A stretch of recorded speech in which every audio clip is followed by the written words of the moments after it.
any indication as to a pickup or not? I know the answer. But thank you for asking, Eric. Not no problem. That's what I'm here for. Next audience question, please. Yes, hi, my name is Hack Nielsen.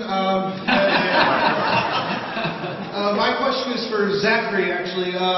You started off in season 1 being very much just an uneasy character, completely ill at ease, just in your own body, and over the course of the 3 seasons, it's been a very gradual change to just a complete badass now at this point in this season. So, how do you play that type of gradual shift over time? Because it's almost imperceptible, but here it is. How do you play that? Well, thank you. If it's been imperceptible, I think that's good. I mean, hopefully it's not just a sudden whoa, what the heck happened? Well, no, that makes sense. It makes sense completely within the character. It's just that it's not like, oh, okay, he changed in this episode, and then this episode, and this episode. Yeah. Well, a lot of that has to do with Chris and Josh and our other writers. It's certain moments that you find throughout the episodes that you kind of choose. Is this going to be a heroic moment? Is this going to be a moment where Chuck kind of stands on his own 2 feet and doesn't back down, doesn't go run away like a little girl? And there's also been major story points. Intersect 2.0. I mean, that certainly changed the whole game, at least for this season. I don't know. I mean, when I read the pilot, I always hoped that Chuck would eventually get better at this job. That he would, start as this, very ill at ease. This is a world he knows nothing about, and that was much more art imitating life at that point, I think, because that's who I am. Anyway, point is, so then he, but he goes on more missions, and he gets a little bit better and a little bit better, and then he gets the Intersect 2.0, so he doesn't always need Sarah or Casey to save him. And sometimes he's doing the saving, and that's all excellent and fun, and it's been an incredible adventure to do that. But I think what's really fun about it is that then you have Captain Awesome kind of becoming the Chuck of the situation in those few episodes where he's on missions with us, and now we have, or maybe we do, Morgan. We'll have to see.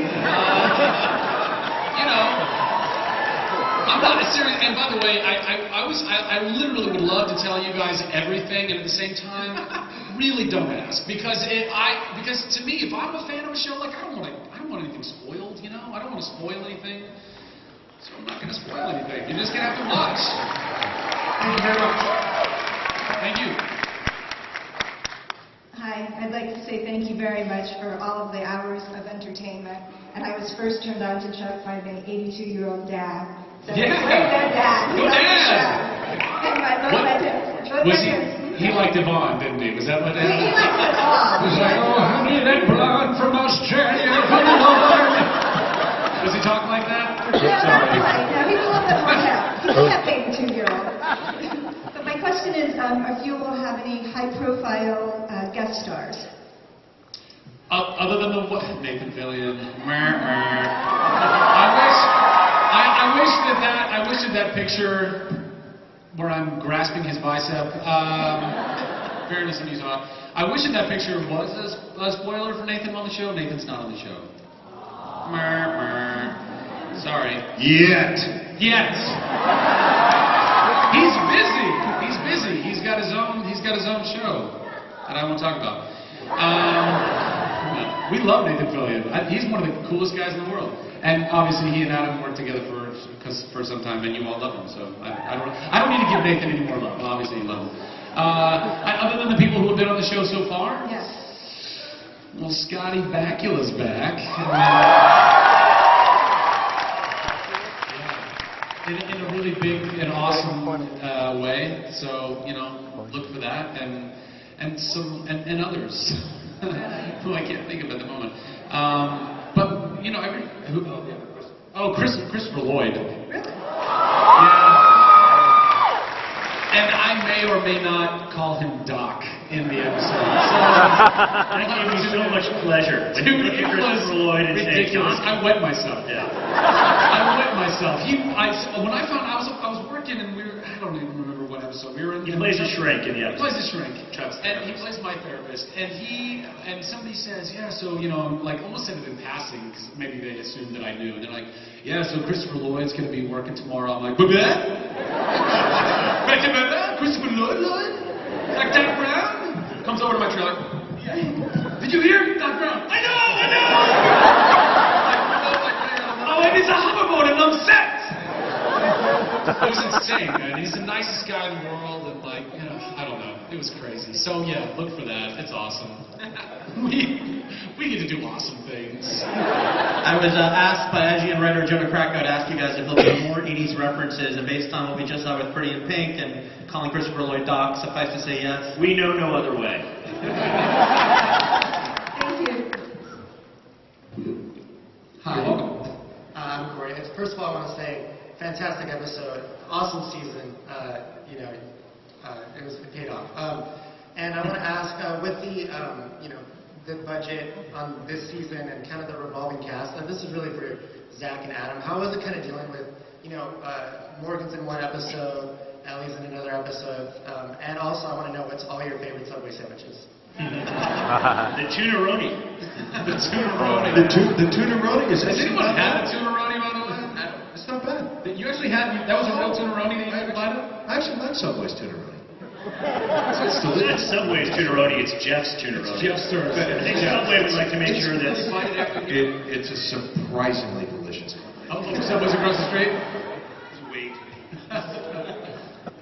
Last time someone said that to Zach, he took them all to Subway in London. May have happened. Was anybody there? Anybody here that was there? Awesome. But to answer your question, what was your question again? It's a bummer. Honestly, it's kind of a bummer. It's a bummer not having Josh Gomez in every episode. It's a bummer not having Ryan or Sarah in every episode. It's an unfortunate thing that happens in television and film. Maybe more specifically television, just as how it changes. You know, a film, you kind of know what you're working with when you go into it. And as you go season to season with a show, things happen and budgets are changed, and so that's certainly not. I don't think anybody's super stoked about it. I think we'd all love to be working together every episode, but it is what it is, and I think that these guys have done the best that they can in order to, sometimes Morgan has to go to the Leadership seminars. yeah, the leadership seminars in El Segundo. How you do? Hey, it could be worse. You could be going to Hawaii. Well, he did do that. He did. He just came back. He came back. But Hawaii. Yeah, Harry Tang's still over there. By the way, Julia Ling is coming back. Anna Wu. She broke my heart. Yeah, right? Bring her back.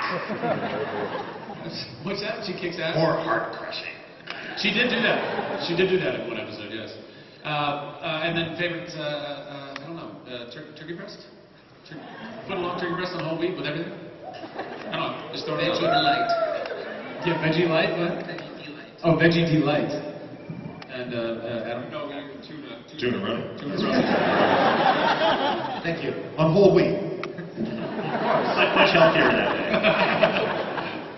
Hi, I just want to say I love your show. All the episodes are great. But this question's for you, Adam. Uh-oh. Now that, as your character as Casey, now that you found out that you have a daughter and left behind your wife, are you planning to go back to them or not? Planning to go back to them? Yes. I'm not sure. Tread carefully. I'm not sure. Remember what we said about spoilers, darling?